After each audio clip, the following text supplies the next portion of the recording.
You're the one who has a time schedule. I don't give a shit. We're recording now.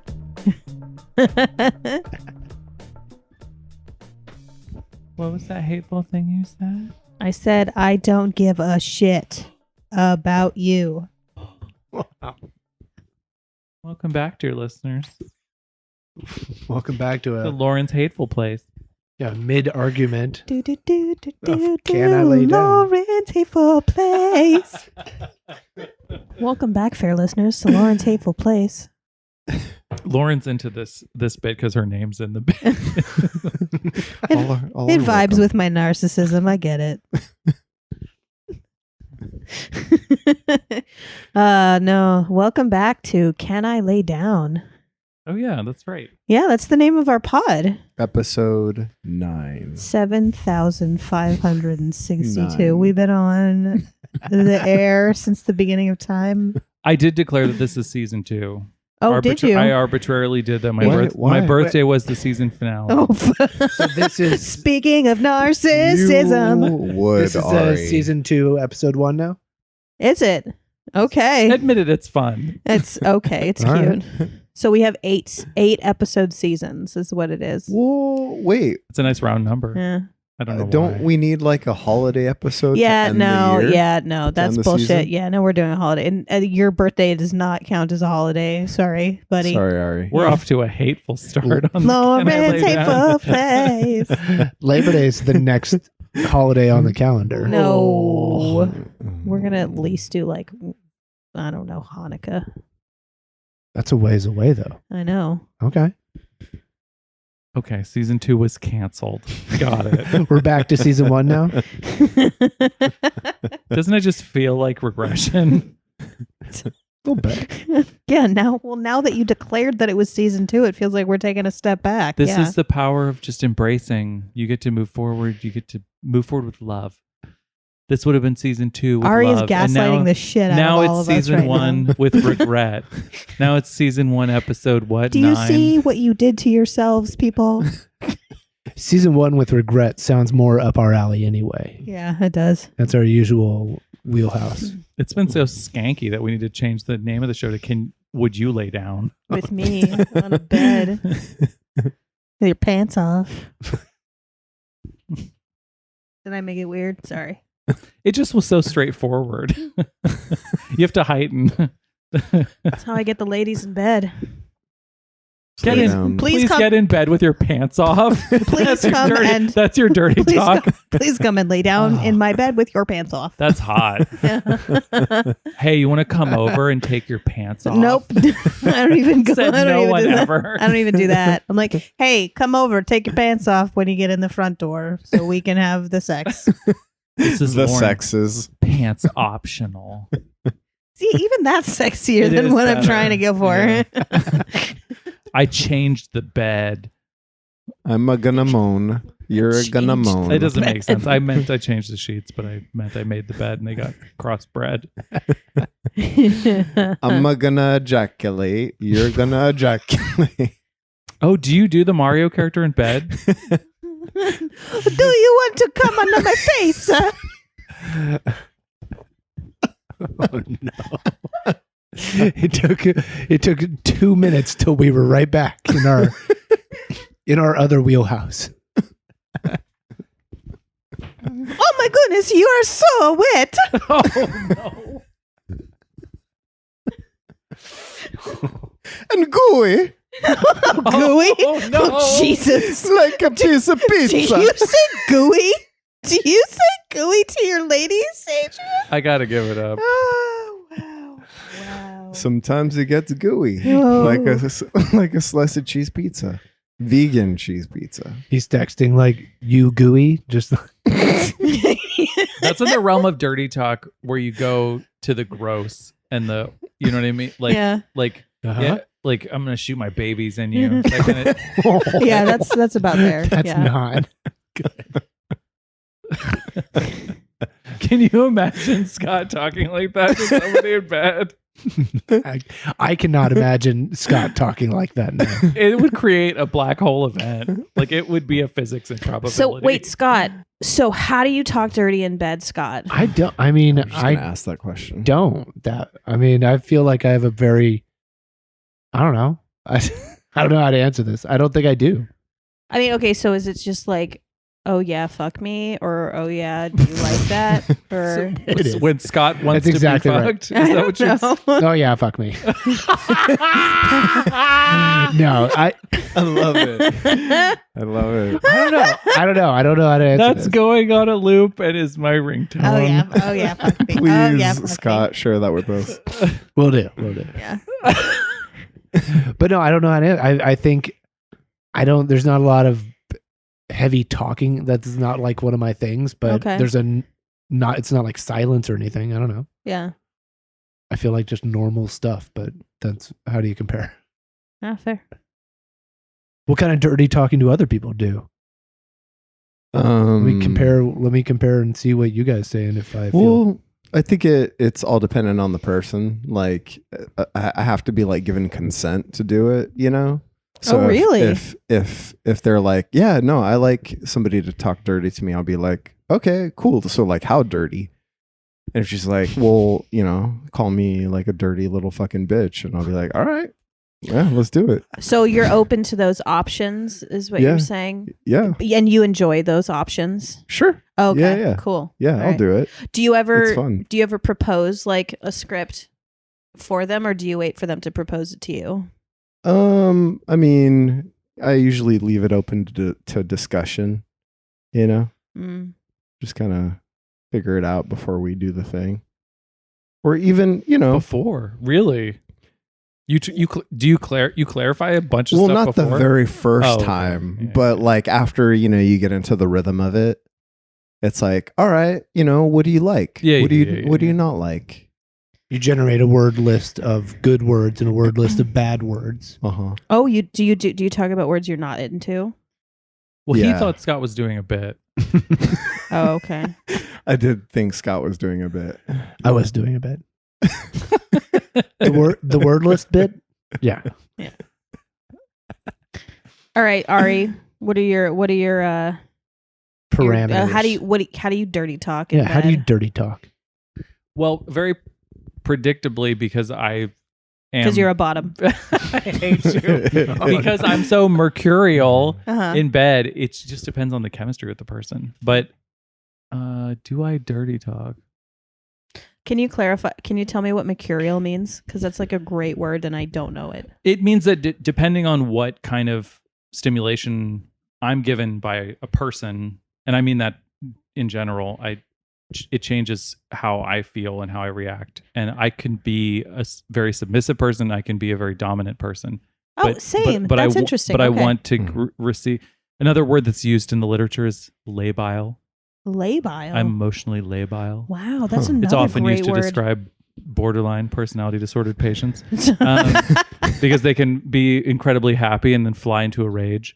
But seriously though, I do like all different shades of the rainbow in bed, except pig. I don't like pig.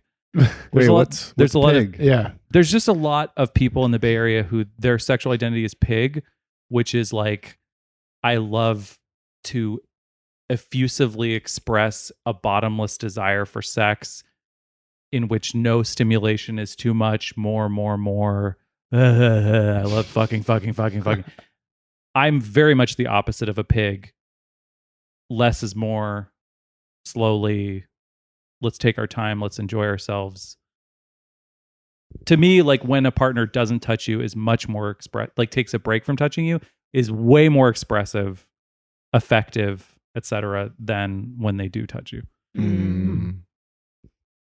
I like that. Interesting. It's very pretentious, but it is sincere. No, I like that. That's really sweet.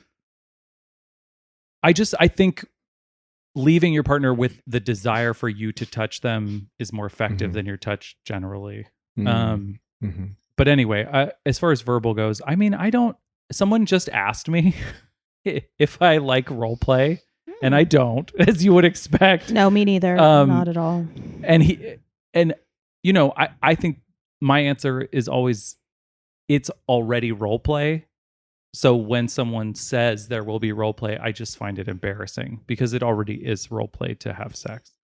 So, but he was telling me about playing League of Legends, which is an online video game, and he is gay, and he was playing it with a woman who asked him to pretend to be the character in the video game, which was an underworld flaming headed demon with a scythe that it would throw. And will you please fuck me with the scythe and talk to me like the flaming headed demon? Did he say yes? He did. Oh, and he did it.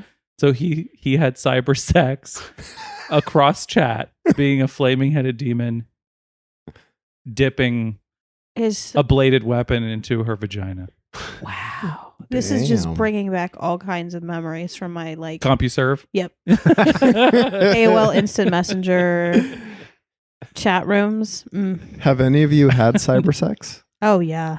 Yeah. I mean, I was a closeted gay during AOL Instant Messenger times.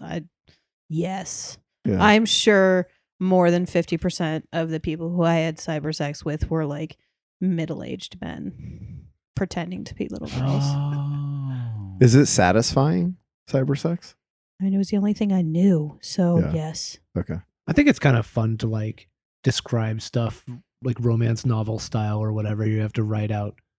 It's dependent on your writing or whatever to make it cool or not cool. Yeah. I guess it's the same thing as sexting, right? Yeah. I did recently have a situation where I was talking extensively with somebody about sex toys, and we both ended up getting so turned on that we both had to go take care of ourselves, but neither of us knew it until later when we talked about it. Which was interesting. That's sweet. It is kind of sweet. Yeah. How does that poker match go where who divulges the information? Like, how do you be like, by the way, after we talked? Oh, it was probably me. Oh, okay. Yeah. I'm just horribly honest human being. And it wasn't until like months later that I told her. You're like, how there's a pants off rule at my house? Well. Did you brought a gimmick for today, right, Scott? I brought a gimmick too. I don't have a gimmick. I was curious about everybody's past in a certain topic, so I was just gonna do a round robin of a question. I love it. What Go. was the number Shoot. 6 about? Oh. God, so for our listeners, Scott asked on our group chat for Ari to choose a number, either 3 or 6, and Ari chose 6, and then Scott said that was a good choice, and then left it at that. No, it's not. It didn't. It was going to be the number of cream cheese Rangoon I brought you from Panda Express, but they didn't have any, so they didn't have shit. It didn't. It dematerialized. Sorry. That's so sweet. That was really sweet. Who knew the Panda Express supply chain was devastated? Well, it crushed on a right Friday now, night. wheat is devastated, so I think probably anything with wheat is having a problem there. Like because of Ukraine, and Ukraine supplies a ton of wheat too. Oh, really? The world. Yes. World. I didn't know that. Ukraine is the number 2 like exporter of food in the world or something like that. Oh shit. I'm just mad at them. You're mad at Ukraine or Russia? Yeah, Ukraine. Why did they declare wheat war on us like that? Rude. It's mean. So that's rude. That's what's going on, right? That is exactly I what's don't quite manage to keep up, but it's just rude of them. Americans can't control their own carb intake, so Ukraine has taken it upon themselves to help. Yeah, they've implemented a keto program for the U.S. Well, fuck Italy. Oh my God. No, you have to go to Italy now. They're also in cahoots with Italy so that it could drive tourism there. So you have to go to Italy in order to get pasta now. Oh, I get all my world news from you, Lauren, and I really appreciate you building my worldview up You're welcome. because I wouldn't know anything about what's going on. Anyway, Well, and also I just want to say it again. I hope noodles in we general, bomb China. Ukraine. What? Yeah. What? Jesus. What? Cut it out. I'm just being, No, we're not cutting that shit out. I'm just being real. I'm politically engaged thanks to you, Lauren. Thank you for helping me You're understand welcome. world You're welcome. events. Yeah. And China has a corner on all dumplings, really. So, corner on the market. So, if you want dumplings, you have to go to China. I'd be okay with that. I like dumplings. Like you have to leave America and well, fly to that China wheat to get a also because of the dumpling. wheat situation from Ukraine. But they're also in cahoots with Ukraine, like Italy is. It's a conspiracy. I wouldn't know any of this if not for Lauren. You're welcome. And I've been in the streets with signs. Stop trying to be cooler than Adrien. I've been in the streets with signs. I never will be. No. I've been in the streets with signs. Keep your dumplings was one sign I had. I was in a rage about what you told me. That makes sense. Fuck Italy and Ukraine. And people were honking, but then they were screaming, "What are you talking about?" after they honked. It was weird. We should There's a take lot going on. We should take the pod on the road. We should all go to Italy and then do like a do like a man on the streets with Ari, where he's just like, I throw lasagna on the ground. You throw lasagna. Lauren does her Mario accent. We become national. Why did you throw lasagna onto the ground? Oh, what? We're getting deported. We become national heroes in Italy overnight. Why are you asking us to leave? We just got to here. It's so easy to end up in a prison. Do you not want some of my gooey lasagna? I'm not usually that forward with With what? my whole, but that is what I say. I would definitely go to Italy with you guys. I mean, I would go to Italy pretty Thanks, much anywhere. Dope. Yeah, I've never been to Italy. I also have never. same. Ari, have you been to Italy? No. Well, then perfect. We should all go. Let's do it. And to be clear, when I said fuck Italy, I just meant I would. You would fuck an Italian. Yes, exactly. Yeah, I know. It was a loving gesture. I know. He'd slam some lasagna. I'd hit it. I'd hit that. You Is would that- have hit it. I'd hit that. I'd hit the gooey's lasagna. I would have smack it. I will stuff your cannoli. I would have smack it over and over again, and it's a gooey bottom.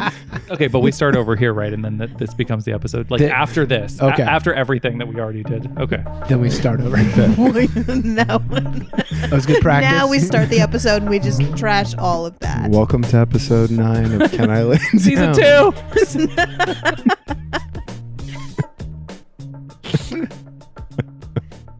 You can't have this one, Ari. Welcome, listeners, to the podcast where we ask you, gooey. We just want to know. you up? You gooey? You up, you gooey? You Go. gooey? You gooey? You a gooey? Yeah, I'm gooey. Guarantee you text that, you will get fucked. I'm gonna text that lady right now. Text someone you up, you gooey, you will. That would work. I think that would. Like it delivered. Hey, does everybody know that the place between the ass and the balls is called a gooch? What? No, it's called a taint. They're mini. Somebody told me that, or I had a couple friends. Is this a new thing? No, like there's a couple of people that were aware of it that don't know each other. I was like, wait, Yeah. you know that? That's called a gooch? So it's another name. Did you know it was called a taint? I heard of the taint before, Okay. but I had never heard it called a gooch. Okay, I'm gonna look this up now. So- Why, in some instances, is there a seam from butthole across ball sack? That's what I want to understand. a seam. don't know. Interesting. I don't know. Some people have a prominent seam. Taint Oh, yeah. is what I grew up with.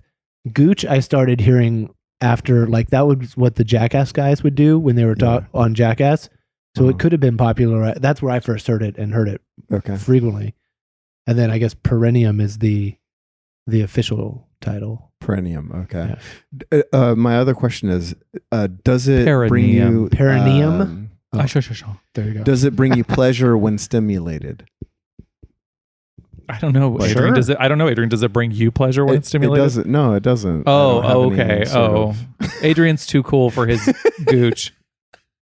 it just doesn't do Let it be known. anything I was for a fan me. of yours until now, Adrien. Lost respect. This poor woman down there with sweat dripping off her brow, working the gooch.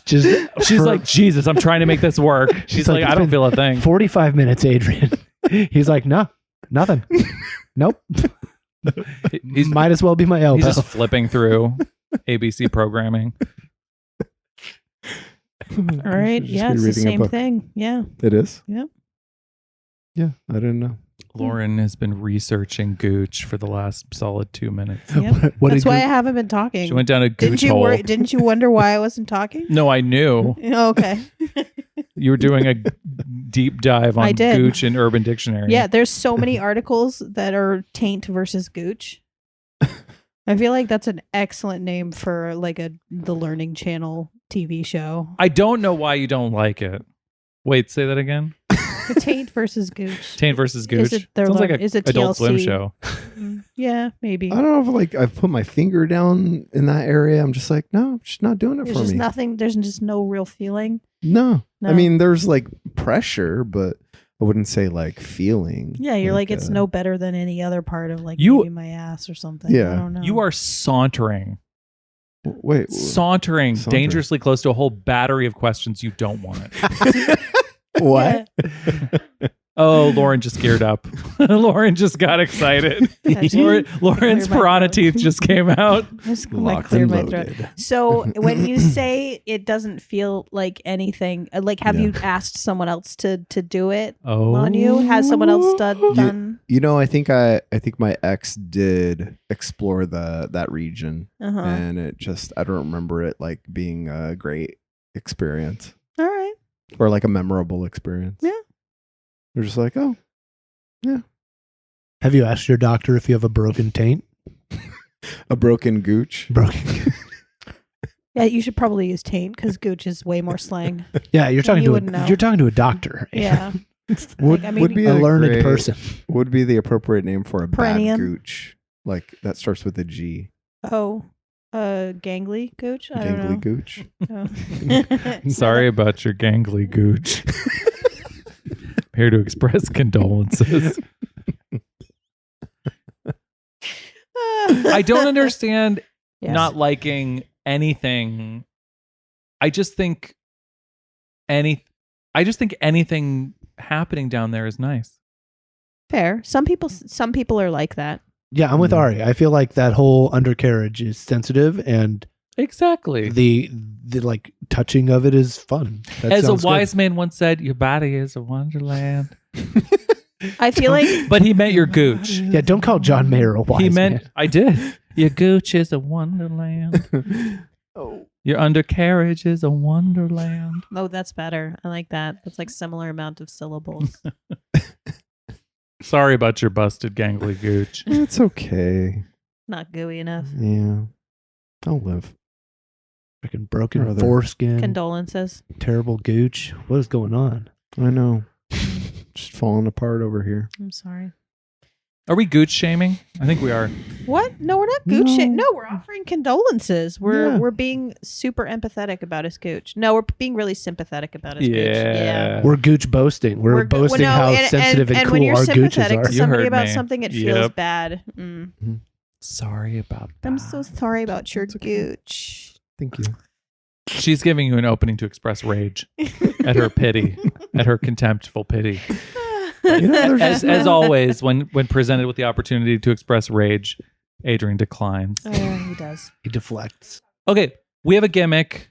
Gimmick? Yeah. Lauren said she has a gimmick. I do, but wait, you have one first. Oh, I just had a topic question. I was Yeah, what's your topic I question? was thinking this week about I did like when I was in high school, I took foreign language classes, and in one of the foreign language classes you have to like pick a new name in that language. I'm curious if anyone did that sort of thing and if they had to pick a name and what names you had in what foreign languages. That's a great I've question. never heard of this. Huh. Never heard of Have that? you heard of this? Well, you dropped out of high school.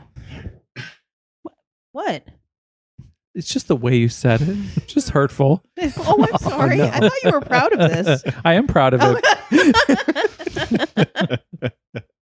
Respectfully, you dropped out of high school. I took 2 years of Spanish before I dropped you? out and ran Okay. away from home. And they didn't have you And pick a Spanish R.I.P. name? Mrs. You didn't- so Kletcha. you didn't She's have not dead, but you didn't have R.I.P. you didn't have a Spanish name?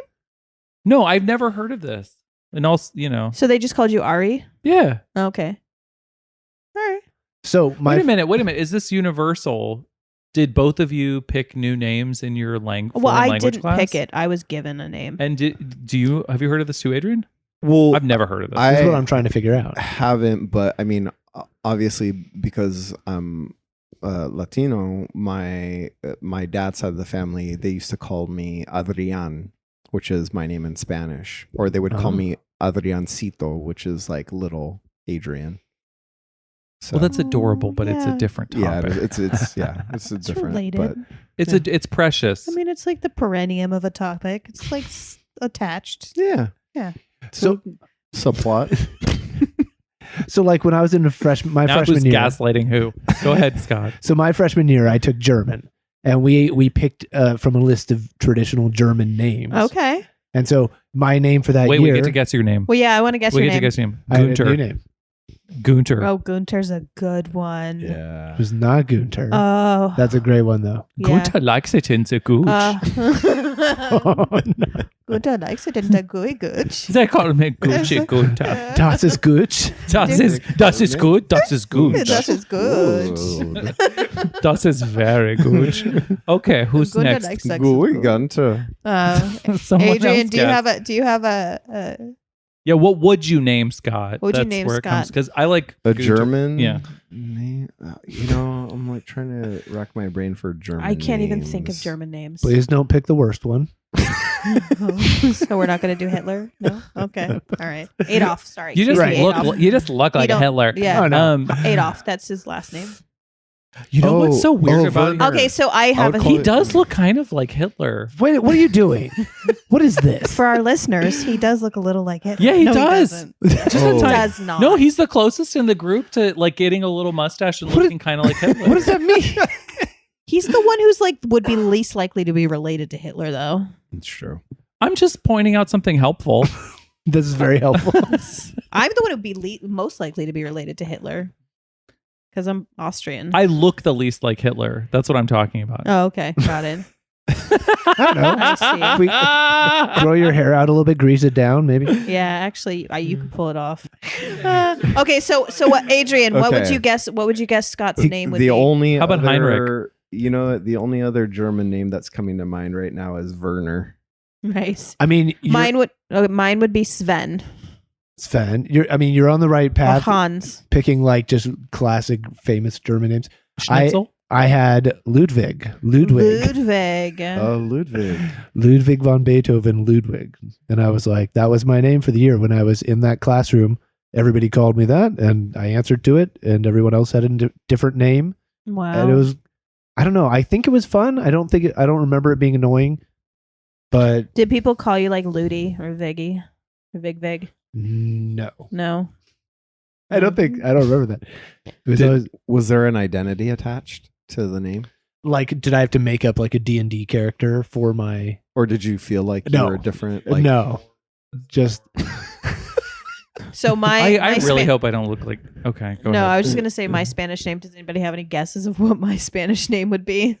Maria. No. Repaloncia? Oh, Did you get to pick it, or were you assigned? So I was assigned. Okay.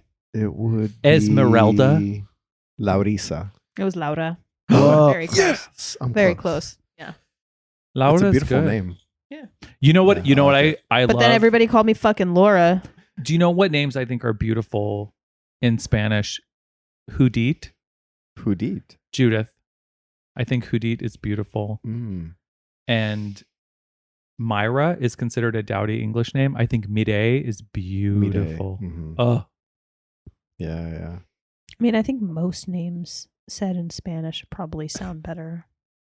They do. I mean, Jesus. Mm-hmm. Well, I mean, I've never liked Adrian's name, and then he said it with the Spanish pronunciation. I was like, oh, now I get it. Yeah. We've talked about that before to an extent. That's I just got cooler. Adrien, I like your name in both languages. Thanks, sorry. I'm Scott. sucking up to him. Jesus. I don't. Names are precious. I don't want to hear any name slander. No name shame. Yes. What do you hope to accomplish? He has a dead Gooch. You're not going to bring any feeling to it. Not you, him. His Gooch is dead. Not you, Ari. No, Adrien. Yeah. I'm aware. I Were just you haven't just seen offended the. on his behalf? I have not seen the straight men turn on each other like this before on the pod. I know. Usually it's us. Usually it's us men. turning on straight people. Oh, they're turning on each other. Don't do that. It's Yeah. going to take both of you to even put up a small amount of We don't resistance to us hateful gay people. Okay. Don't divide. Adrien, did you take Spanish class in school when that was your foreign language elective? Yeah. Yeah, Nice. I took it for 3 years. So you cheated. Well, no, I didn't, because I really didn't know. I spoke Spanish when I okay. was like 5, like 4 or 5 years old. I was fluent in Spanish. Mm. So the thing is, my parents, they sent me to Mexico to live with my grandparents for like 3 or 4 months when I was like 4. Came back, got off the plane, was wearing a cowboy hat, cowboy boots, speaking nothing but Spanish. Oh my My God, mom that's adorable. doesn't speak any Spanish at all. So my dad was having to translate everything that I was saying to her.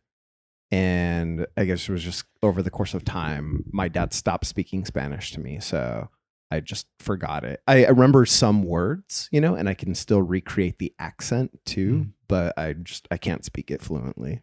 I'm trying to learn. Oh, you or are? relearn. Mm-hmm. Yeah. Would you ever do an immersion?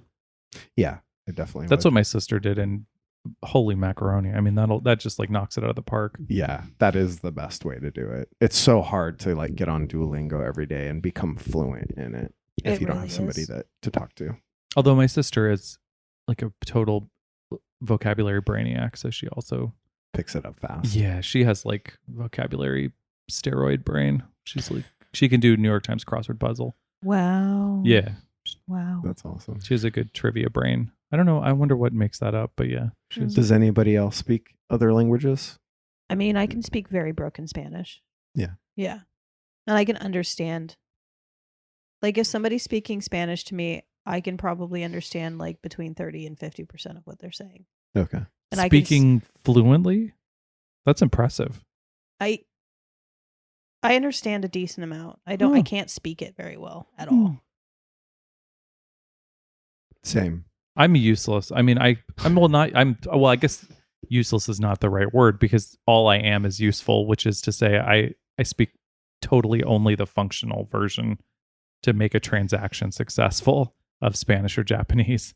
Like I can only speak enough to get my animal Japanese is hard. my animal needs met. And Yeah. other than that, it's like I can say, in the name of the moon, I'm Sailor Moon and I'll punish you. Nice. Yes. Yeah, Japanese is mine. After my year of German, I switched and did Japanese all the way through, and then went and lived in Japan for 6 years after. Oh wow. So are you still fluent in Japanese? I am very rusty in Japanese, but I can still. I mean, I think it would come back pretty quick, and I don't feel like I would have a problem getting around or doing stuff. should go hang out with my dad. I should go hang out with your dad. Yeah. He's a pretty cool dude. What part of Japan is he in? He lives in Yokohama. Okay. I assumed your dad was dead. Yeah. I mean, he's dead to me. Okay. I mean, for all intents and purposes, he's dead to me. He's alive, though.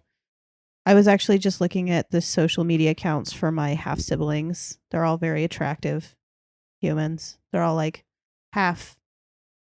If you can imagine if like I was half Japanese. Yeah. The girls look like one of them looks very much like me, but like with dark hair and dark eyes and slightly more almond eyes.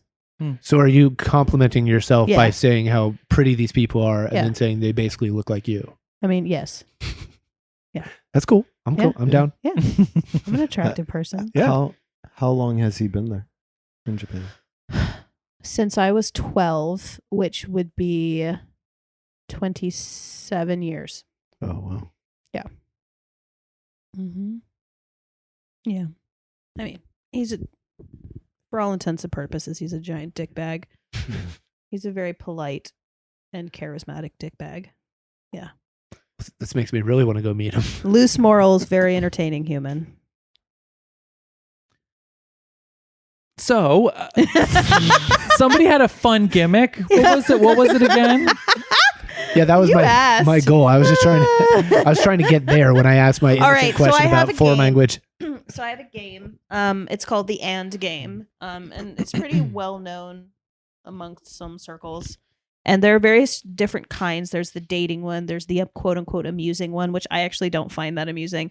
And then there's the friendship one, which I like the best. How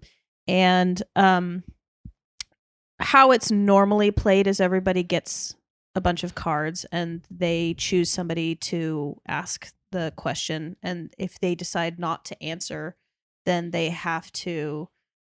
God, I don't remember what the thing is. It doesn't matter. We're all Is it going to answer everything. Truth or dare? truthfully. Oh, I It's see. not truth or dare. It's just there's a question and it's a truthful question that you ask one of the people. Okay. And so I'm going to give everybody the stack of the cards and you just pick out like 2 or 3.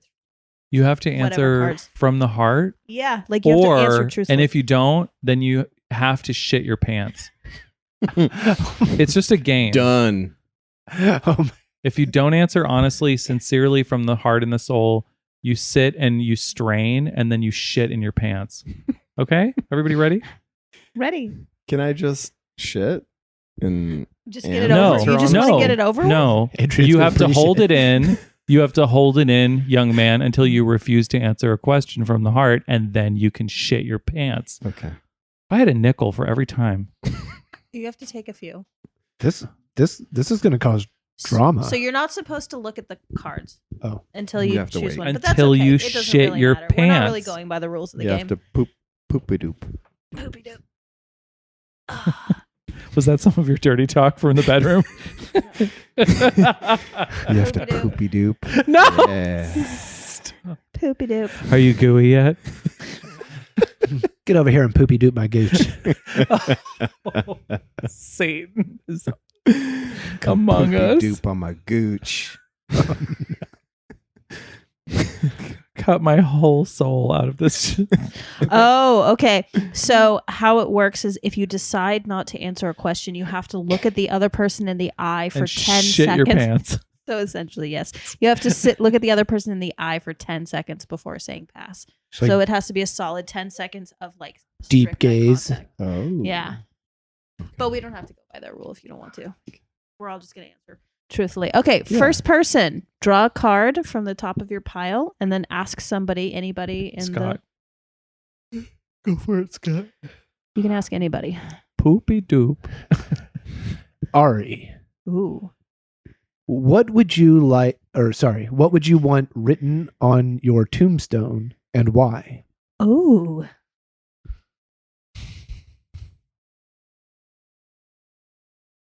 Ari's thinking I'm not- real hard. I'm not here. Go have fun. That fits. Oh, that's great. That checks out. I wonder if anybody would actually think you're not there. That's fantastic. All right. Paradoxically, Yeah? you go to my grave and you read that, you'll probably think really hard about me and cry. Oh. It's true. You'll think that's Ari. Ari Yeah. would say that. Yeah. Mhm. Gotcha. Okay, so do I go next? Yeah, sure. We'll just go in that order. I just made that up on the spot. Wasn't it good? No, That but was why? really Wait, good. wait. What? We don't have to answer why. There's no follow-up questions. I have to but if wait you want for- to. Go ahead. Can I ask a follow? Yeah. Why would you pick that? Oh, that's awful follow-up. Okay, What? no, I'm not. Well, come on. That's like an explain the joke question. I'm not answering that. Why would I do that? It's profound. I'm not explaining it. Okay. Yeah. No, you're right. Come on, Adrian. I'm I mean, genuine. the whole game is you're not supposed to do follow-up questions. I'm but you genuinely, can. but not harshly Okay. chastising you. I am genuinely chastising you. Okay. No, come on now. Okay. Uh, How dare you? How dare you? How How fucking dare you be you? like a kind listening friend On a who wants to podcast, know no more. less. Trying to generate conversation, you asshole. How what he dare said. You- What, Who do you think you are? what, You the- gooey what they gooch. said. Do the podcast underneath the chair. Adrian is an And enemy rub of my- the You're pod. fine. I And just rub said my no. gooch. It's just boundaries. Okay. Yeah. Rub your gooch on the the whole rest of the show. It does nothing for me. I'm only doing this to spite you because I don't even enjoy it. And if you ask a bad follow-up question, you have to shit your pants. So, okay. So, if one of our listeners could create a game called Shit Your Pants, that would be fantastic. Thank you. Yeah, take a drink and shit your pants every time one of us says shit your pants. Okay. I'm going to ask this of Adrien so that we can reconnect. If heaven was one moment to be relived over and over, what would your heaven be? Oh, it would be walking through the jungles of Thailand with my mom and elephants. Nice. Yeah. That was It was like almost like a dream. That sounds so beautiful. Yeah, You're it was walking really- beside elephants? You're on elephants? Walking with them. That's like awesome. through a river. Like through like down the river. The river's like ankle deep or like calf deep, and you're just like walking through this river and it's raining, but it's like warm rain. Huh. Why would that be beautiful or interesting? Oh, really? Well, now we're asking follow-up questions. That's the You joke. fuck. Oh. That's the joke. Now you have to rub your gooch. Why would you even like Why? that? Yeah. Why would that be? cool? Adrien, go gonna rub your take- gooch on his face. I'm just curious. Like, why would being with your mom and doing something beautiful be cool? Jesus Christ. I'm just making conversation. Adrien, I know it was... whatever feeling your gooch has, I wish that it gets gangly tonight. When you go to bed, For our listeners, you wake up and it just Ari dangles. just put both of his legs in the air and spread wide. Adrien, I know That was a celebratory prolapse. it was probably the whole package, but was it more the environment of Thailand, or was it like being next to elephants, or like what part of that was kind of the part that sent it over the top for you? I don't know. I think it was just like all of it, like getting to experience it with my mom, Right on. who's like hardly traveled much. Mm. And then also just like to be amongst these like amazing creatures, and then just like the environment, it was just like perfect. Do you just I really felt like very- walking, or what? Like, why is that cool? I can't.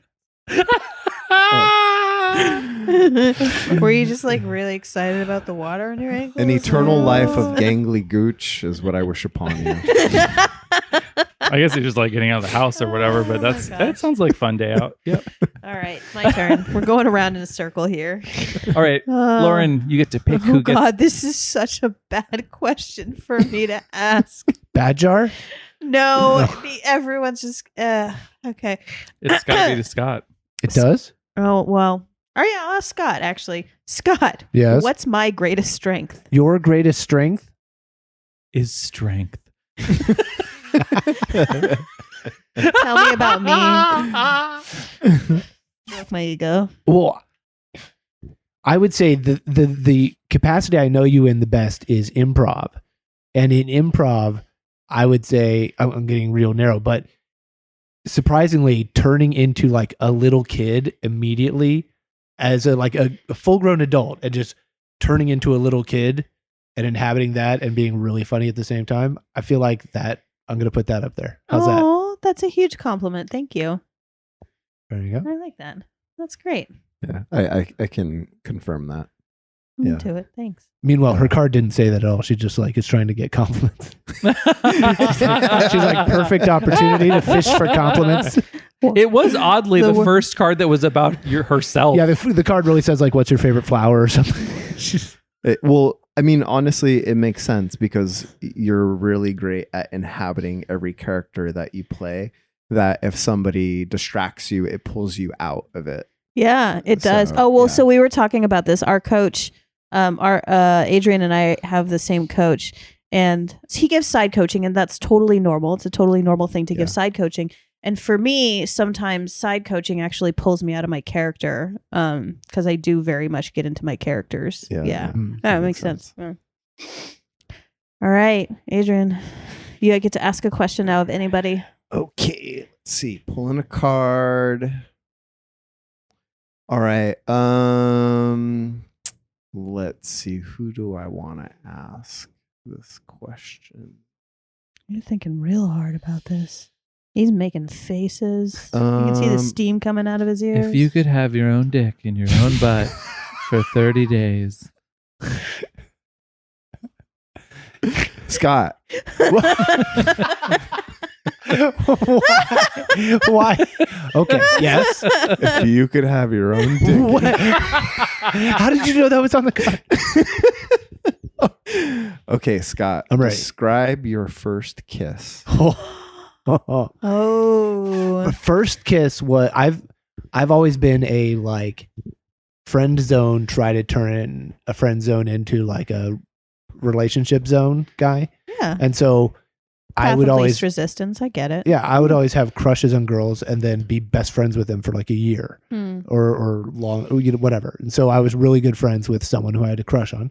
And first kiss, I was 16, and it was like they're in Kansas where I grew up, and we hung out. And I think I had been like talking about not having been kissed before or something like that, or we were talking like that sort of stuff. And it became one of those like, well, we could change that sort of, we could fix that sort of thing. And so just a real innocent like peck, like mouth to mouth little kiss outside before we went home after hanging out. And that was like literally the only one. We never kissed again. It was weird, but we kept being friends. It was odd. How's that? That's really sweet. Yeah. My second kiss was on my first date, and it was at the end of the date where I was so nervous that I led into the kiss by asking, "Hey, would it be okay if I kissed you?" And then when she said yes, I was like, "Cool, let's try That's this." really sweet, though. But it was not spontaneous because I was nervous and didn't want to get rejected. Well, no, you're like you knew consent before consent was a thing. Now it seems really cool. Now it seems Yeah. really Yeah, cool. I Didn't feel so cool at the time. I didn't feel like Mr. Suave cool guy. But no, I think that's really sweet It was and good. awesome that you asked. yeah. Hmm. Those are my first two. Oh, nice. All right, this is a perfect one for Adrien because it will rip apart his nice facade and make him Oh my god. create some enemies. Adrien, if only one of us could become successful, who would you want it to be? And why? Oh, shit. And that's all four of us. Yeah. Oh my god. It's a tough one. I can tell you, That's really tough. he's thinking, he's like, I can't pick myself because I'm too nice. No, you can pick yourself if you want, but No, but he wouldn't. wouldn't pick himself because he's too nice. He might pick himself so that he spares us. So that any hurt we all feelings. have a life of failure? You think he would do that to us? I don't know. Oh my gosh. I mean, What are he you gonna might pick do? himself and then say he's going to give all his money to everybody. I don't know. You don't know. Why are we giving? He should be answering the question himself. Let's all stop speculating. Jesus. Well, okay. I'm gonna say Scott. And the reason why I'm gonna say Scott is because of all the work that he puts into the podcast. I want to see him succeed at this. Aw. Thank you. Like all the work that I see you do, not only like physically like setting up everything, but also all the work that you do when we're not together. I understand how much work goes into that. And Right on. Like I want to see it like pay off for you. Oh, well, Like, thank I want you. to see you succeed in it and like do really, really well. I'll send you all like a really nice gift basket when I am successful and the only person who is. Thanks. Thank you. Can I have a gift basket? Yeah, no, everybody. I'll send one to everybody. Nice. He said to everybody, but you missed Yeah. it. Oh, did he? He did. Oh. Yeah. I was just focusing on why he didn't want me to be successful. Yeah, you were. Yeah, right. you were Now, I was Swiss spiraling. taking in Yeah, rejection. It's fine. I was very nice. spiraling. Adrien, you started with the compliment. Now continue to address Lauren and Ari about your decision. Yeah, now that you've explained that part, you do have to tell us why you hate us. I want you all to be successful. No, you don't. That was First of all, not you what do. you said. Everything I said to Scott is completely not going to be applying to you. That's awesome. All right. That question made me cringe. Ari, ask another question. It's to you, Lauren, I'm sure, Oh. because we're all switching things up here. When was the last time you laughed so hard you nearly pissed yourself? Oh, wow. I mean, I can't remember a time, but like my sister and I, when we get together and get stupid and silly, like we can make each other laugh so hard we piss ourselves. Absolutely. I mean, she I'm gonna call her out. She pisses her pants more than I do. That is a good call out. But yeah. Hey, shout out to your piss pants sister. She's rocking out to the Congratulations on the championship. Yeah. I have a trophy for you, sister. What do you think that is? Because it's like with family sometimes, like you laugh harder Oh yeah. than you sometimes do with other people. Yeah. And it's like that hard laughter that's just like infectious. Yeah. Yeah. I mean, I love laughing. Love laughing. I love that when people put that on their dating profiles. I love laughing and hikes. And I love the ocean. Ugh. A fan of And sunsets. traveling. Yeah, I love to travel. Movies and continuing to breathe.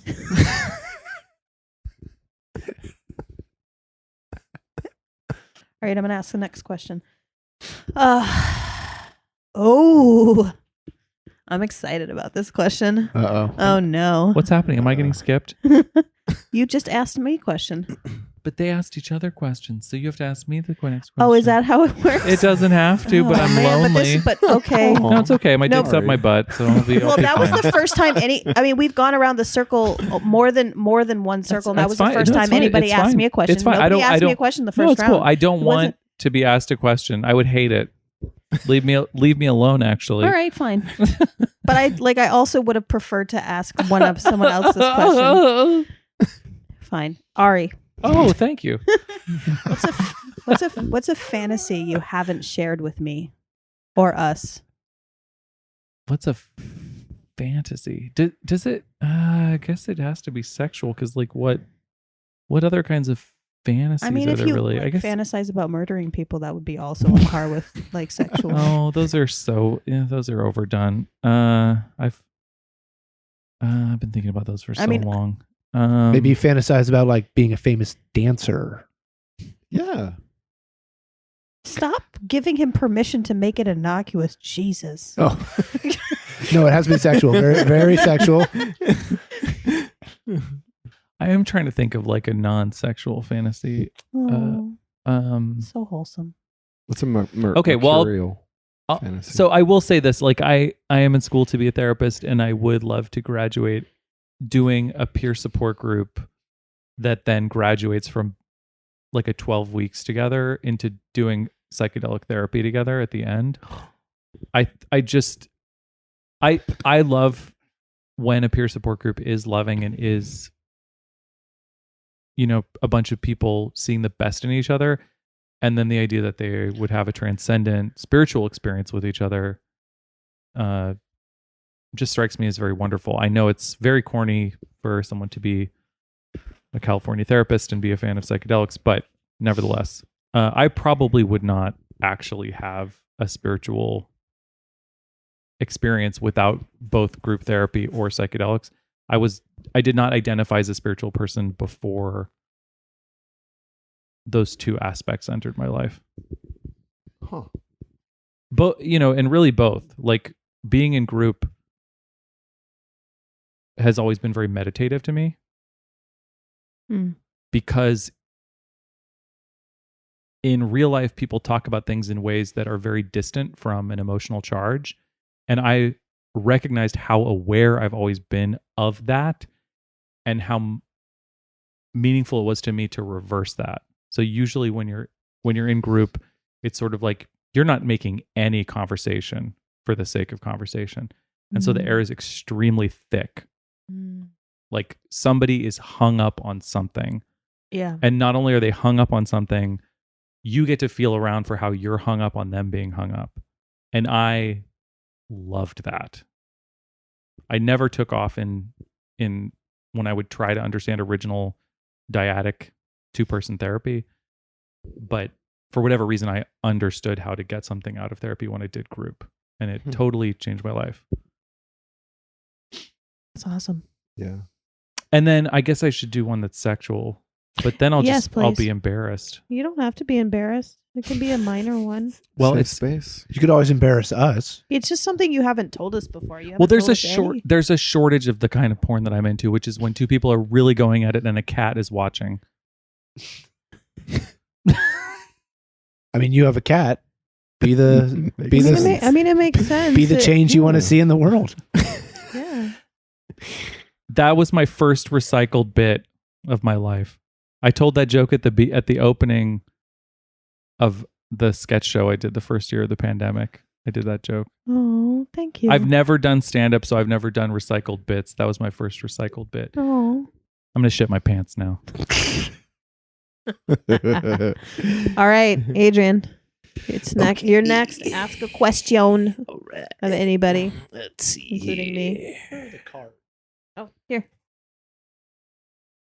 Tell me 3 moments that changed your life. Lauren. Oh, okay. 3 moments that changed your life. 3 moments that changed my life. I mean, there's going to be some bad ones in here. Yeah. When my father left. Yeah. He just calling you out, Russ. He just decided one day, it was in sometime during the summer, that he was going to move to Japan. And he told my mom that he wanted a divorce and that he was leaving in September. And I think it was like a month's notice or something like that. And he was packing all his shit and leaving. Why Japan? He got offered a job there. Also, it wasn't until recently when we were cleaning out my mother's house after she passed away. Underneath the bed that he slept in, because they never slept really in the same bedroom. Underneath the bed he slept in, because she didn't move that bed. It was just like in the converted garage. There was a pile of photos, and many of the photos were of him with like snuggling up to other women in both China and Japan. Yeah, while he was married. Yeah. So. What was he doing? He just was traveling for work? Yeah, he would travel for work all the time, though. Like, it was a running joke with my sister, who was very young, that whenever there was a plane that would fly over, that was my father. Yeah. It's getting real deep here. Woof. Yeah. And, so another thing that... go ahead. Did you somehow I'm gathering from the way that you're describing his decision, maybe I'm wrong about this, is that he did not treat it as a seriously impactful decision on the family. No, he didn't. He still doesn't. We actually talked about it recently when he came to visit, and I basically like he visited for like 4 days or something like that, and he bought like a bike from Rivdale Bikes, which is up in like Walnut Creek, and they're like $5,000 custom made bikes or something like that. That's horrendous. And he went and bought one. Got it custom ordered. He came here, bought like a case for it to bring home, and he never paid us child support. And he bought this $5,000 bike with all the accoutrement, and I was going to let it go. I was like, you know what? I'm an adult. He's an adult. I'm not going to bring this shit up. And then he was putting it into my car, and he scratched my car with the bike pedal as he was putting it in my car, and I just broke down and started crying and screaming at him and told him that he ruined my life. Yeah. When was this? Maybe less than a year ago. Yeah. But it was very cathartic. I am so glad he scratched my car, because I just like went off on him. Did he take any of it in? He didn't know how to. he didn't know how to emote properly. He just kept saying, "I'm sorry," but he didn't follow up with anything more meaningful besides "I'm sorry." Like, so no, not really. He didn't really, I don't know. And then the next day we were, that day. So we were supposed to go for a bike ride. And he's like, "We don't have to go on the bike ride." And I looked at him and I was like, "No, we're going on the bike ride," with his coworker from work. And I was like, "You know what? You're not going to leave again and get to walk away from this. You get to sit in this shit pants that you just created." That was very vindictive of me, but whatever. Anyway, so that changed my life. Another thing that changed my life significantly was my mom passing away. She passed away about 5 years ago. She got cancer. That passed away. Another thing that changed my life for the positive. We can just gloss over that. Sad. And she passed away too early. Something that changed my life for the positive was, I was at work at UC Santa Cruz. I'd already graduated. And I kept working at UC Santa Cruz after I graduated. And I was trying to kind of figure out what to do with my life, really. And my boss at the time, who's my friend now, shout out to Molly, she's like, "Why don't you become a graphic designer?" And like, I got my undergraduate degree in psychology, but I had been doing like design since I was 14 years old and went to a computer camp and learned Photoshop and HTML, making little websites with Janine Garofalo. I think I've mentioned this before. And Madonna on it. And so like I did all these posters and like graduation booklets. I did the website for them. And she was like, why don't you go to school for graphic design? And I was like, oh, I never even thought about that being like a profession. Like I didn't think about it. And she's like, yeah, go to graduate school, get a degree in graphic design. And then I did. And I was like, huge. It was like just like a light bulb going off. Like I had never even thought about that being like a profession. I just did it. Yeah. That's huge. Yeah. Because that affects everything then going forward. Nice. Yeah. And you said you work for her now? No. I don't work for her now. I did work for her. She was my boss at the time at She's UC Santa Cruz.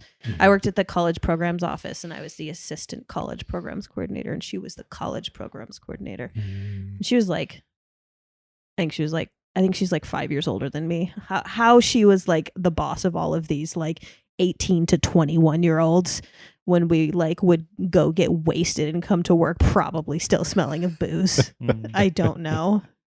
I think it's amazing when somebody sees potential in us that we are so busy not taking seriously in ourselves. Yeah. And that's the main problem is that even if we're engaging with the talent, just not taking it seriously. And somebody in one fell swoop can just highlight it and change our entire direction. Yeah.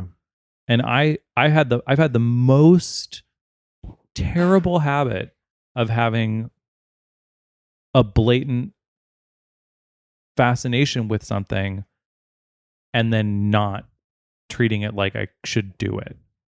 And so one of them was comedy, and it took such a pig-headed stupid person who I went out with like one time and was such a jerk. But it was like, "Oh, you're really funny, you should go do comedy." Yeah. And I was like, "What?" And he was like, "So then you go do comedy, you'll like it." And I was like, "What?" And it was easy to say I was funny my whole life. Simple. I mean, you're very funny. So, thank you. So it was simple to point it and to revel in it only with my friends and never think that there's a whole other way of being, of challenging yourself with a practice or a community of practice. Same thing with being therapeutic, being the therapist for friends, or even like going out to doing group therapy stuff that I did in the community. Yeah. My therapist worked on me. She was like, "You should do this, Ari." She was, and it really is that kind of like weird pig-headedness. Like I Yeah. just was like, what are you saying? Because I'm already what do you mean do it?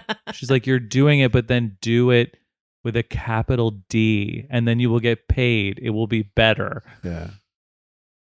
So what was your first foray into like officially doing it? Doing comedy. Yeah. It was improv at Endgames. Got it. Okay. Yeah.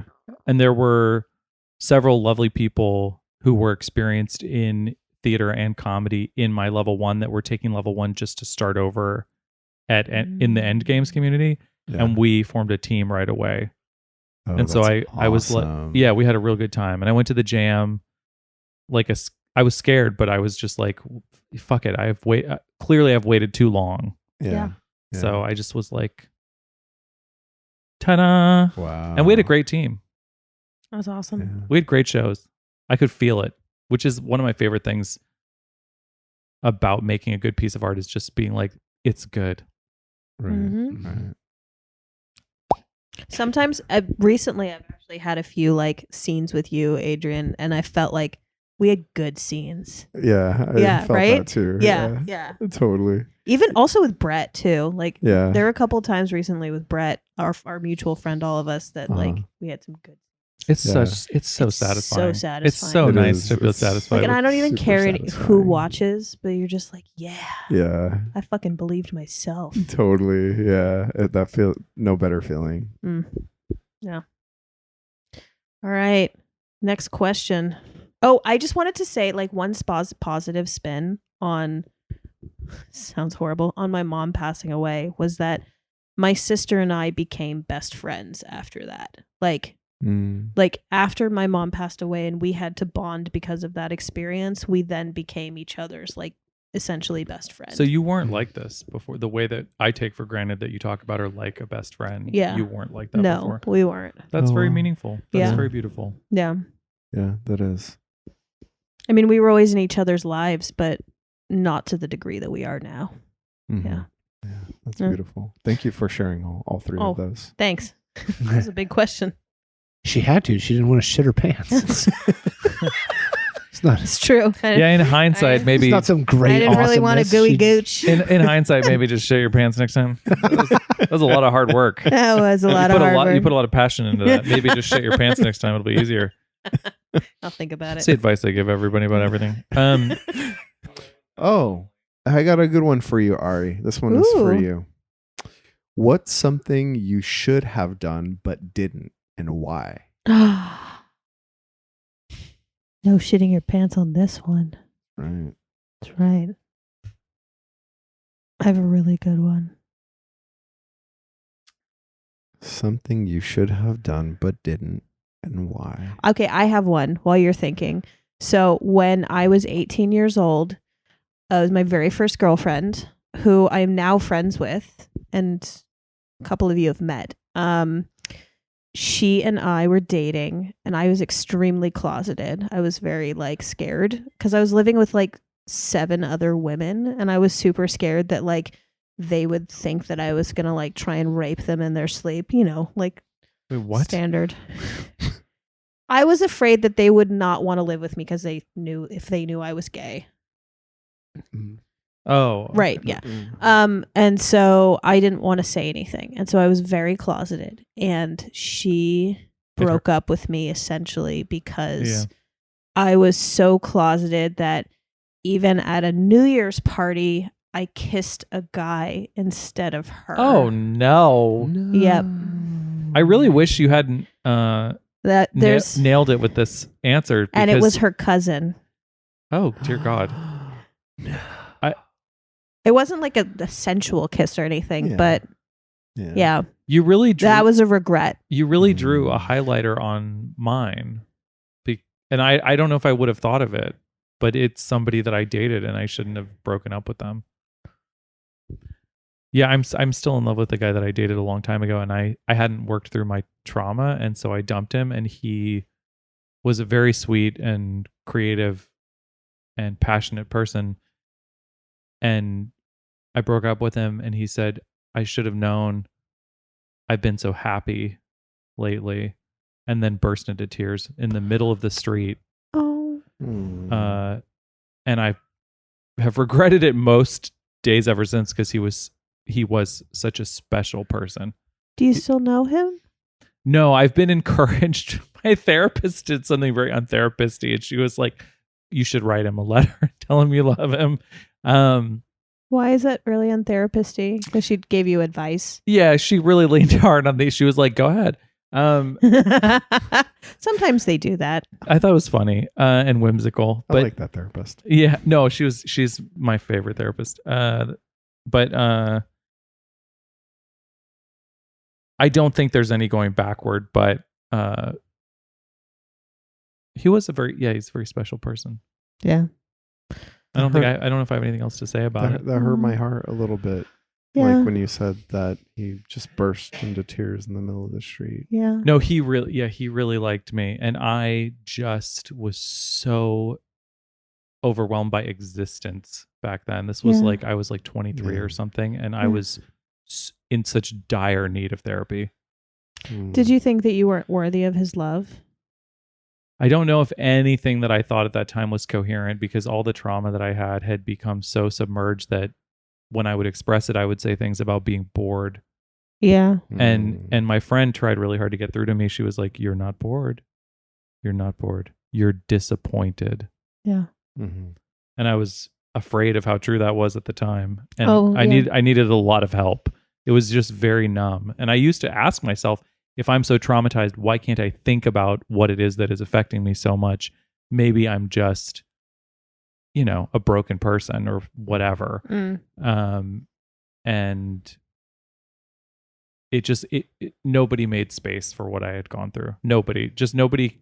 And I think because I didn't know about making space, I didn't know about doing any kind of actual process work.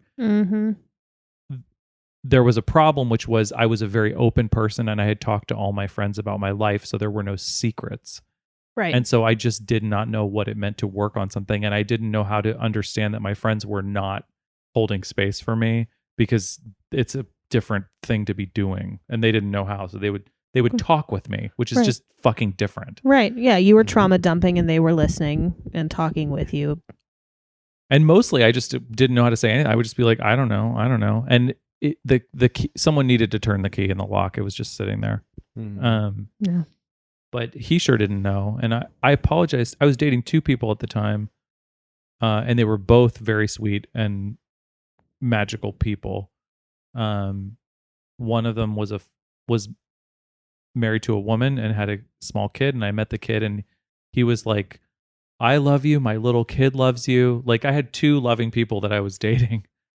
I broke up with both of them.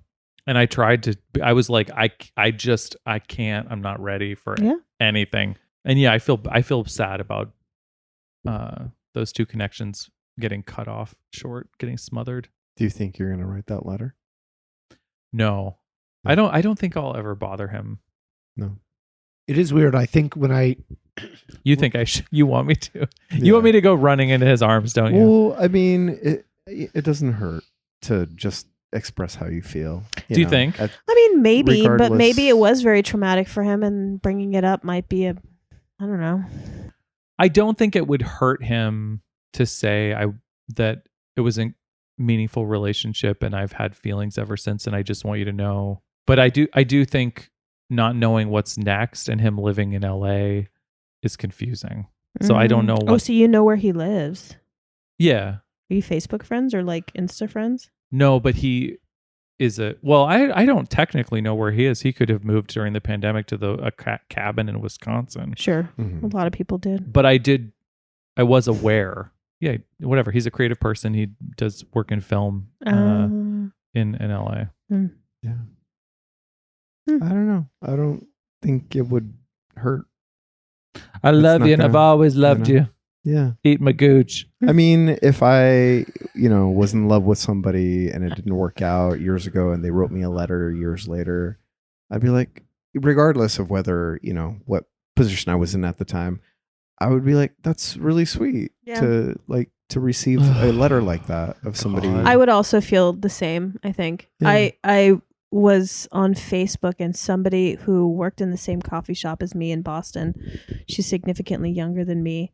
she said that she remembered me from the coffee shop and how like out and like queer I was and like how just like natural I was and like would talk about it all the time, and it helped her to come out. And she wrote me that letter, and I was like, this is fucking great. Has nothing to do with that, but random person coming out of the woodwork. That's very sweet. Yeah. Look, my dumb therapist said I had to write this letter to you. I hope you're fine or whatever. Just had to get this out. You still gay? You homo? Love, Ari. Circle 1. Yes, no. Return letter, please. Anyway, are you single? I hate you. Date me, love me forever. Do you want to get married? But if not, fuck you. I didn't really care. Yeah. No Gooch for you. I had a roommate who said he was very proud of the fact that he had never been broken up with. Oh. And when I dug deeper on it, I've learned that the reason was because He's an incel. No. He had a preemptive strike ready so that if he felt like he was going to get broken up with, he would jumble in real fast. He'd go, I break up with you first. Oh my God. Try to put like that in. literally like in the moment. Literally to keep his record spotless. This is Jesus. the scottiest thing I've ever heard. Like this That's not me though. That's not me. But that was like, my roommate at one point. I've never like this is such a Scott sketch comedy premise. Like this is so Scott. I did think it was very funny. I've remembered it for a long time because I teased him about it pretty hard, and then I've remembered it all these years. But yeah, I like that. I think it's hilarious. It is funny. Yeah. I'm stressy from all my new obligation level. Oh, what are all your new obligations? Well, tomorrow I'll be in class from 9 a.m. to 5 p.m. What and class? that's a Saturday for our listeners. What classes? Yeesh. Are you taking? Well, that one is a micro counseling skills class in which we'll be counseling each other, and we are told you are learning to be therapists. You will share real pain with each other. Oh we my were instructed, God. We were instructed you will share a real problem. Please don't pick things that are too much for a listener, but speak from the heart and share something real. Have you decided on what you're going to share? No, that's a good question. I was thinking, I don't, I'm very spontaneous, so I don't tend to, I've thought so many times about things to bring on the pod, and when I arrive at this pod, I never do them. Never.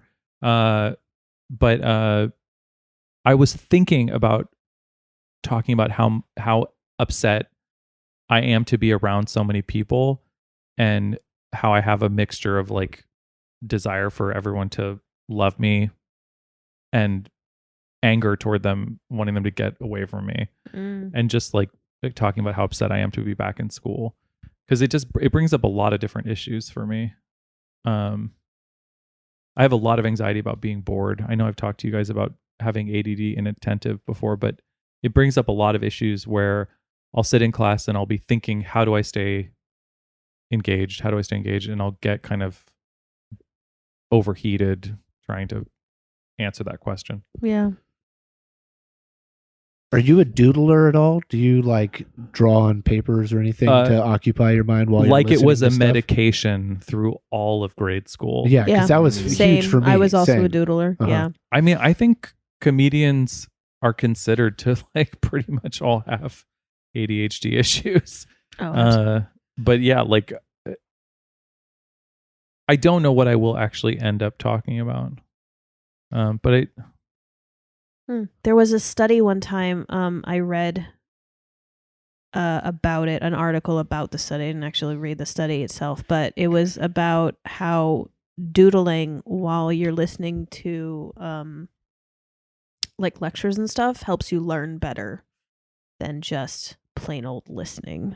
That was definitely the case for me. Like at first it was a problem because I would grow up and went to church every week or whatever, and I would Kansas, have Scouty. head down drawing the whole time.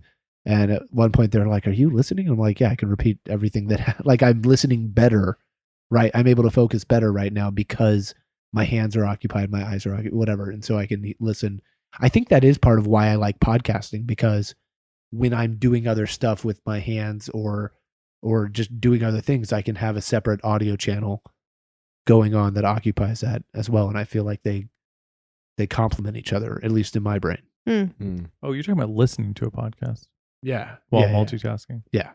I mean, that's okay. where I was a fan of listening first before making stuff. But That's the opposite of me. all throughout like my career as a graphic designer, I have always like watched TV while I do design work, and it has been a huge problem at certain companies. I mean, obviously they're like, why the fuck are you watching TV while you're doing work? And I'm like, no, you don't understand. This helps me work better. And yeah, I've gotten in trouble for it like multiple times. It wasn't until I worked at Roku for a while, and everybody had a TV in their cube, and was like, everyone was watching something all the time. Everyone was streaming something, watching sports. Well, this is watching topical. Netflix. I mean, this is absolutely one of those kind of reflections that is why everybody is celebrating working from home so much. Absolutely. It's the venomous hatred we've all had for people's bullshit way of checking on whether or not we're working amidst a constantly ever climbing productivity rate in this country that receives no fair recognition from bosses. No, I mean, like from my last company that I was at, which shall remain nameless, I remember so distinctly, I was going to go to an event. The event was going to be that week. I had to arrive on a Sunday, and I said, I have to take the Saturday before, because we always just worked for weeks leading up to an event. Like 60-hour days, 6 days a week, 7 days a week, just to get to the event. And then after the event, you got a few days of like respite. And so I remember very distinctly being like, I have to have that Saturday of not working, because I am a single person with 2 animals, and I have to figure out where to put my animals, when to pack. Like I have to pack, I have to do my laundry, I have to get my house in order, I have to put my animals places, I have to do all these things that I just need a day where I'm not going to work. And they're like, Lauren, you need to lean in more. And I was like, I can't. And so like, I'll lean in and choke you to death. Yeah, I know. Right. And then this company who I'm at now, which is fantastic, I said, hey, I'm not going to be able to like work really leading up, because I have an event coming up this week. I'm not going to really be able to work this weekend leading up to the event too much, because I have things I have to do. And they're like, why would you? Like, course, don't work on the weekends. It was amazing. It was but I said that I had to tell them that based on this like traumatic experience that I had from a different company. And they're like, Jesus, where did that come from, Lauren, in your brain? It's fucking shitty corporate culture. It like fucking infuriates me. Like this like lean in culture Bullshit, where it's like, all of us here are juggling 10 projects at the same time. What the fuck? Like that's normal, you know? Why are you bragging about that? Yeah, and there's nothing like being a therapist and listening to people talk about their lives to unlock the realization of the level of complexity of people's lives behind the work. So their work is already stressful, and then you talk to them and they're like, oh yeah, and also my brother is an addict wandering the streets and we just pulled him into rehab. Like the things that people are going through are God. so incredibly intense. And nowadays I'm sort of like, I can't believe people go through a breakup and keep working. Like I'm way more on the side of like, leave people alone. But as knowledge workers, we're incredibly privileged to have the kinds of jobs that have any grace towards flexibility whatsoever. People are brutally screwed by the way we think and talk about work. I wish this country would identify as workers, but it's just one of those things that's been obliterated with a orbital cannon from consciousness. Yeah. I mean, like literally, like I got a thing in the mail, and it said something about my company's family cookbook, and I'm like, no, like I was like, this is not a fucking we work together, we are not a family. I am not your brother, I'm not your sister, we are not a family, we are coworkers. And yes, we can be friends outside, but we do not need to like create this culty feeling at work in order to convince you to do more work. I mean, like leading up to that event, not that event, but a different event, similar, it was the same event but a different year, this is super sad. Y'all want me to say it? Yeah, go for it. My Now, mom was literally dying of cancer, and the week leading up to her literally passing, I worked 60, 70 hours a day. I didn't see her the week leading up to the event. I was on a plane at 7:30 in the morning to go to the event when I got the call saying that my mom was in the hospital and was going to die that day. I was literally on the plane. They hadn't closed the thing, and I started crying and like almost screaming, and the person next to me was like, "Are you okay?" And I was like, "No." And like they called a stewardess and they're like, "Do you need to get off the plane?" I was like, "Yes." And so like luckily I got off the plane because I was on a plane to Washington D.C. And this fucking work culture, man, it's so bad. For all my work friends listening right now, I really like the company I'm at now. Seriously, honestly. You said that. I said that. I know. I did. You shouldn't have to say that. Yeah. Because But they should be the announcement after a story like that should be they're lucky to have you. yeah. Mhm. I mean, it was that was the beginning of my career at this company, which was sad. And it just continued. I don't remember what the stats are. It's something like half of the women working in this country are back to work 2 weeks after having a baby. Mhm. That kind of stat like freezes my bones before pulverizing them to dust. Yeah. It's horrific. I would murder if somebody told me you have to go back to work 2 weeks after having a baby, I would murder them. I would murder everyone around me. I'd be like, no, I have other options. I'll kill everyone. How about that? Same. I will rob my neighbors. How about that? Fuck you. Mhm. Burn in hell. Yeah. I don't know. You know, the longer I do it, the harder it is for me to buy in. Like, I just like, I don't know if it's just because I've been in therapy for the last 4 years. Mm. It's just Therapy like, will do that. Yeah. Oh, it really It's will. just Especially for the kind of conversation you were talking about earlier about people Yeah. busting your balls. Uh-huh. You will get real close to being like, I am not professional. I'm a human being. Yeah. Don't talk to me like this. Yeah. If I didn't need this job right now, a paycheck, I was like this close to just Right. like, I'm not buying in. I'm sorry. Like, I can't do this. You know that Good you luck. can go to HR and talk to them about it. And Yeah. there's a thing that you can say for everybody if there's a rule in the books where if you say, I am speaking for everybody on my team.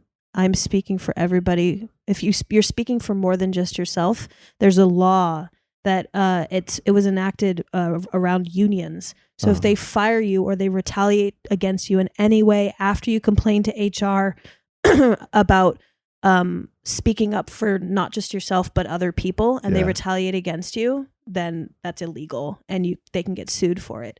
So if you're ever complaining, also complain about it for everyone. Say, I'm worried about this as a situation for everyone. Got it. Yeah. Well, my team is fucking miserable here. Yes. Yeah. You can say that. And yeah. I was told this by an employment lawyer. Mhm. Yeah. That's good to know. I'm going to make note of this. Mm-hmm. There was something I wanted to say about the having a baby thing. And it is that so many women have been not hired or fired because they were pregnant Sure. before the law was on the books that you couldn't. But I'm sure it still happens without it being, people skirt around it. Like, are they going to hire a pregnant person? So in order to combat that, women feel like they need to come back to work right after so that they're not to prove that they Yeah. can do it. Fucking hell. If I know, it's if so fucked up. men got pregnant, they would get stock. They would get stock. That part. Like if men got pregnant the year that they took off to have the baby, they would get Bonuses. They would get shares of this. They would get massive stock options. Totally. Like they'd be like, we're so sorry we lost you from the workforce while you did this inconvenient thing. Uh-huh. Here's a massive lump sum for putting up with this inconvenience. Yeah. Thank you for contributing to the population of the world and spreading your seed. It's wild to me to think of leaving a 2-week-old baby too. Oh yeah. That's just the emotional trauma it puts on women who have to leave their baby and go back to work right away is horrific. well, and the having been around a 2-week-old baby, The baby's not a big fan of it either. the feeling you get is this like enormous protection feeling where you're like, I don't want to be far away from this creature at all in case I need to do something or help in some way or address a need or something. Right. And also just to take it in, because when I'm not doing all the need taking to stuff, pretty cute creature, Yeah. Right. That's wild to be like, I'd rather go some spreadsheets, really just get them. I know, and then dialed in. And the job that the person is going back to sucks. Yeah. I also feel lucky that I have good benefits at the company that I'm working at now. That's huge. Yeah. Hey Ari, you had some questions that you wanted to ask us. I didn't have questions. What did you have? You had a thing. I was actually I was going to share. You and I had a psychoeducation conversation in the hot tub, and you quite enjoyed it. I did. About pronoia. Pronoia. Anyway. Do you guys know what pronoia is? No. It's the opposite of paranoia. How did you described it so well? It's so interesting. I feel like anybody who's listening to this podcast still, after all of this shit that we've been talking about, would fucking love what pronoia is. It's so interesting. Well, we were talking about it in the context of paranoia, which I also think deepens what's interesting about the subject. So paranoia is like thinking that people are out to get you who aren't. Paranoia is interesting, particularly because it comes about from a person's sense of alienation and inferiority. It doesn't actually come about because somebody feels pursued. In fact, quite the opposite. It's a compensatory fear for a person's sense of lacking agency, being abandoned. And it's very counterintuitive in that way, because we think about it as something where somebody is afraid of being followed, when in actuality, the best treatment for somebody who is suffering from paranoia is for them to have a healthy society, healthy, functioning, loving system around them. And you don't ever want, when working with someone, to go to war against paranoia, to argue that it's irrational. The best way to erode a person's relationship with paranoia is to give them a functioning trust environment around them. And then as they let go of it, they can move into what the rest of people are operating on, which is generally a pronoia system. So pronoia is the sense of good fortune and that everything is going right that you experience in the affirmative. That is sort of the nice thing about being human when things are going well, which is everything about a good, how do I put this? I think. Can I give an example of when I experienced pronoia? Yeah, go ahead. Oh, so today when I knew all of you all were coming over, and when you all came into the house, that felt very pronoia. I felt very fortunate. I felt very loved. I felt very comforted by the people around me. And just the idea before anybody came here was the pronoia, which is I knew that I was comforted. I was going to be comforted. I knew I was going to be supported. I knew people were going to be here for me. Yeah. One of the best clues that we're all feeding off of pronoia is the relationship a child has with their parent. The first thing that you think when you have a kid with you who loves you is, I didn't do anything to deserve this. Why does this kid think I'm amazing? And it's because they have this extremely pronoia relationship with you, where the idea of you protecting them, looking out for them, being big and cool, a cool older person, that's something that young people get extremely positive pronoia high off of. And it kind of reveals where actually the good experiences of life come from. They come from this kind of excess interpretation that things are going well. So it's sort of if we can have a thought that things are infinitely moving into the horizon of good things, that's where our positivity comes from. Yeah. Yeah. That's pronoia. And mistrust, a lot of people that come in for mental health assistance, people just don't interface with the fact that they feel mistrust in their everyday life as they walk around. But when they study people that are having depression, one of the things that the results they find is they interpret neutral faces as having animosity. And it's just incredibly painful because it is essentially this global negativity that the person is experiencing. Yeah. Where a new logic is at the heart of it, where people betray each other. Right. And pronoia is, of course, the opposite. People do nice things for each other. They can't wait to give you a hug. It's that kind of a...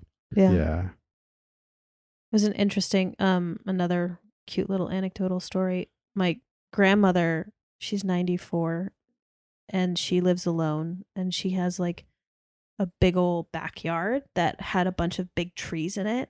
And it's like there's a creek, and then on the other side of the creek there's like a house that was recently built, and the city of the city that she lives in took all the trees away because they were a bunch of eucalyptus trees, and they were very old, and they were very tall, and they could potentially fall, so they were unhealthy trees, so they took them all away. And she could now see across the creek to the house. And she had this like sense of safety in her house with those trees there. And when those trees were removed, she became very paranoid. And a cool thing that my sister did for her was she put up a bunch of pictures of, like, grandma loves animals, and she like gives all this money to like different wildlife foundations and stuff like that. And she always gets these calendars. And my sister put up a bunch of pictures of animals in the window that faced out, that she would look out all the time. That is so smart. Yeah. And That's so so instead of her seeing the people across the creek now, she sees all these animals who are kind of like her friends. That's so dope. Yeah. I love that. Yeah. And I don't know if my sister did it as like these are her friends now, but she did it like on purpose as like a comforting thing for her. And she just loves it. I mean, as she was doing it, my grandma's like, why would you do that? Like, as my sister was putting it, I'd be like, why would you do that? That's so stupid. Why are you covering the windows? I love That's that. so... Who wants all those pictures on the windows? I love her. That's precious. Yeah. Oh, Regular love it. New York Jewish grandmother, constantly criticizing everything. Did you gain weight? I don't know if anybody has ever hated the idea of a gratitude journal as much as I have. But there have been studies that have shown that what's truly effective is receiving gratitude from someone else. So we really should take as many opportunities as we can to share gratitude with each other, to express how lucky we are to have each other, because it's so much more effective for everybody than wishing that everybody be a good little productive cog in the machine of the world and sit in the bathroom giving themselves gratitude in the mirror like a fucking idiot. Oh my God. The whole mantra of you can't love anybody else before you love yourself is such bullshit, because that's how we feel loved in this world, is when other people feel like express their love for us. I mean, not it's necessarily. so important not to be isolated. It's so important not to be isolated. And by saying I can't love anybody until I figure out how to love myself is just forcing yourself into isolation. I also think there could be loving lessons. And so until we're offering them, that advice is fucking rude. Like if I might give the advice to somebody that you need to love yourself to love somebody else, if I ran a community center where they were welcome to come and practice loving. Right. But like not in our society where we take everything apart. It's like telling somebody to lose weight when all they have access to is fast food. Exactly. Like, shut the fuck up. Right. Yeah. Oh, on that note, should we wrap up? Yeah. But on Fuck America. Yeah. Fuck corporate America. No, not even corporate America. All these like TikTok and Instagram, like holistic self-care I think it's gurus putting up all of these. You have to love yourself first. Big old middle finger to those people. I think it's absolutely bleak to arrive at a mass-produced video of someone being positive movement. That's bleak. Oh my God. Like, you should have a person in your life who loves you, not a video of an influencer reaching out to you. That's painful. That's brutal. Of course it is. It's the reality though for so many people.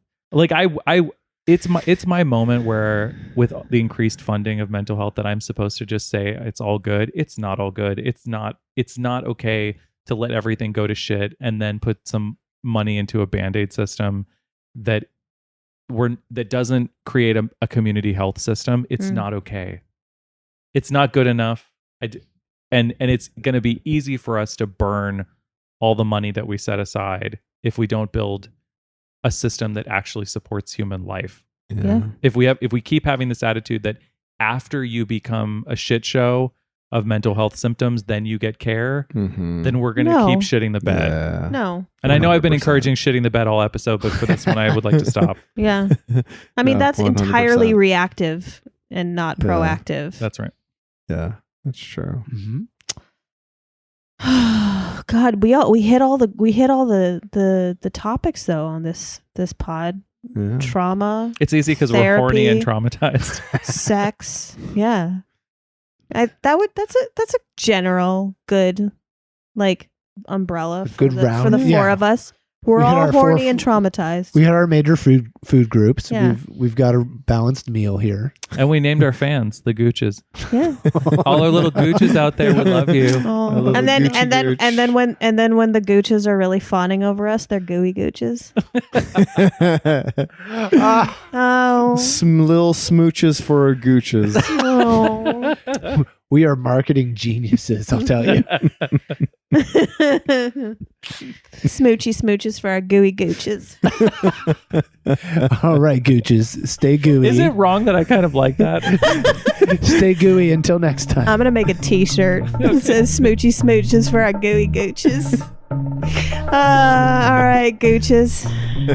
Au revoir. Au Have revoir. a good one. Au revoir. Bye. Bye. Bye.